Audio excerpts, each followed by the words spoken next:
So BMNR, as we know, is Bitmine, right? And Tom Lee is interested in it. They turned that company into a treasury, Ethereum treasury asset company. So basically, they're raising funds and immediately buying ETH with it, Ethereum with it. And MicroStrategy does the same thing, or Strategy. Michael Saylor does the same thing with Bitcoin. Although he does dabble into debt, like some convertible notes and things like that. Although his interest is 0 or maybe 0.5% on those. But at some point, you have to pay those notes back. So, a lot of people say, like, it's a Ponzi, it's this is that. I'm like, oh, look, man, it's not a Ponzi. But everybody has an opinion. So on BMNR, so quickly, there's a bunch of videos on the channel about mNAV, multiplier to net asset value. So what is the net asset value of BMNR? Is their Ethereum holdings. So so the way you figure out mNAV is you figure out, first of all, how many shares are outstanding, right? You multiply that by the current share price and you'll get a number. That's, for lack of better explanation, let's say it's at 8 billion. Well, if you look at their net asset value, what is the net asset value? By the way, they're not buying Ethereum with leverage. So, they're not doing futures. They're just buying Ethereum. So what does that do? So and a lot of people are going to probably hopefully ask me, well, what about dilution, all that stuff? We'll explain that in a minute.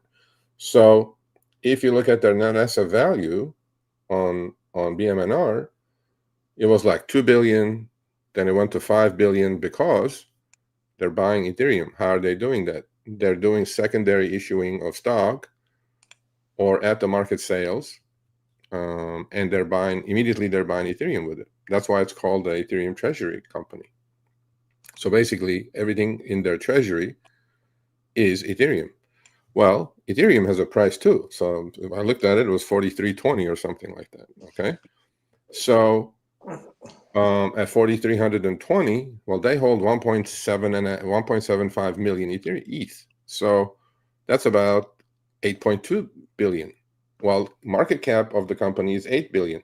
So that's where mNAV comes into play. Originally, the market cap of the company was 10 billion and their treasury assets were 5 billion. So mNAV is what then? 2. Well, you don't want 2. So then the hedgies come in and they buy Ethereum physically and then they short the stock because they're looking for that mNAV to collapse and shrink. Well, we are there, folks. So we're almost at par. We're about 106, 1.06. Well, anytime is at 1, that stock or equity for me becomes a pure proxy for Ethereum. So that's when I stepped in. I didn't step in at 1.4, 1.3, 1.2, 1.1.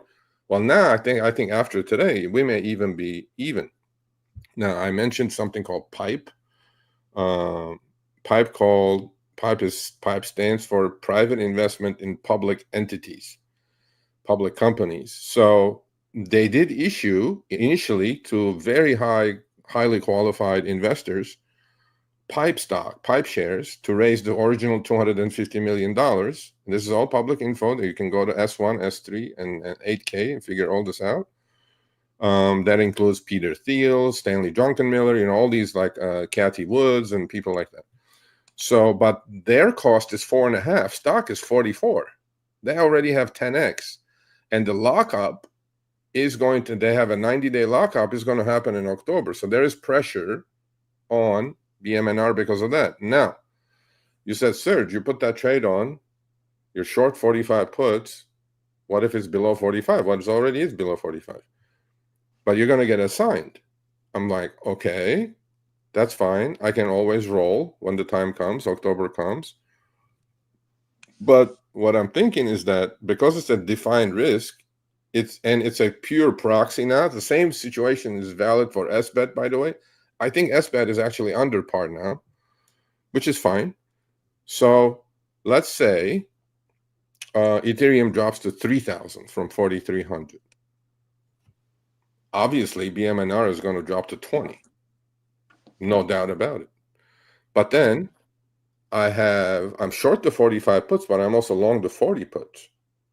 So my max loss is only $5. It could drop to 20. I couldn't care less, right? So that's why it's a defined risk trade with all the upside. The trade I put on is a bullish trade. I want Ethereum to go to 7,000 or 5,000 or 6,000 and BMNR to go to 60, 70. So what's the upside? What's the downside? On the downside, max loss is 5, even if Ethereum goes to 0 and BMNR goes to 0. It doesn't make a difference. Max loss is 5, defined risk. I am long the 50 calls and short the 70 calls. Max gain on that is 20 points. So if BMNR is 40, let's say, right? All I have to do is roll, because the calls are going to expire worthless. The puts are going to be worth 5. I'm going to take my max loss and get out of the trade, or roll. 1. What if this BMNR is 60, right? Then the put side is going to expire worthless. All that credit I collected is going to be mine. And you guys remember I bought a call debit spread, and I didn't spend anything on it because I'm doing the whole transaction with about 20 cents out of my pocket. That 20 cents out of pocket is going to go into $10. Well, on 15 lots that I'm on now, that's $15,000. On the other one, same thing, same situation, right? So the only reason I stepped up today, which I usually don't like doing things on before a long weekend, but this is not a regular stock, okay? So it's a Bitcoin proxy. I mean, Bitcoin, it's a ETH proxy, and it's a pure proxy now because mNAV has shrunk to nothing. Now, mNAV will move around without Ethereum moving. Sometimes it happens, right? What if mNAV automatically goes to 1.2, 1.3? Then this position automatically becomes a winner because BMNR price is going to have to go higher. But at the moment, BMNR owns 8.2 billion in ETH, and market cap is 8 billion, or 8.2 billion equal, let's say, or 8.3 billion. So I'm quite comfortable with this position, and it's a very, very equity efficient position. So I hope I explained to you all what I'm doing. Again, none of this is trading or financial or investment advice. What I do is very risky. Do your own due diligence. It's for me, not for you. All right, Meta, what's happening? I hope I explained that well. So I was trying to leg into the put side. You can leg in, but then do you have enough SMA to leg in? Because the second they will not allow you to sell the put, because if you're just selling the put first, it's going to have a massive requirement until you immediately go buy the put. And if you don't have enough money, they will not let you sell the put. What I recommend is that why don't you do the put credit spread first in one transaction instead of four at once simultaneously, right? Yeah. Just do the put credit spread first, like sell the 45s, buy the 40s with a credit. That they will let you do. You know what I'm saying? Yeah. Because you can leg in one at a time, but too much work, man. We're supposed to do these things all at one shot. That's why TOS, Tasty is good to do. Okay. Okay. So you can do the put credit spread first. Okay. Okay. And then go do the call debit spread. Again, do that also together, right? So instead of putting all four at once, you're doing it two at once and the other two next. Okay. Okie dokie. Got it. And so I think the other one is a better, actually. That's why I'm going to go a little heavier with, I forget symbols, by the way. What is it? SBET? SBET. Because I think they're under par today, honest to God. So the other thing is, you're going to say, Serge, what if he keeps going way under par? Well, that's why Tom Lee has $1 billion buyback set up. If it's under par, they're going to buy back their shares. Look, I'm not making this sound like risk-free. None of that's correct.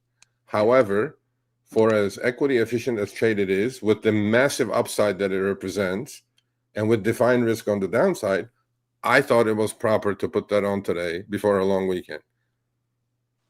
Will it turn out good, bad? You guys will watch it. I will post these trades on the community page of the YouTube channel every Monday, Wednesday, Friday. And then, again, none of this is trading, financial, or investment advice. But I think it's proper at par. Like, why am I not doing it with MSTR? Because it's still not at par. Still at like 1.3. Although it's been shrinking. It's been shrinking. It's been shrinking. So yeah, I waited until par. That's the first P, folks. Patience. You wait. You don't get in. Oh, I'm gonna miss. There's no miss, no nothing. You wait. Patiently wait. You wait, it comes to you. If it doesn't come to you, no problem. Not, don't get an itch to scratch. You just don't do it. Maybe it'll be there tomorrow. Markets open every day. So first P, patience.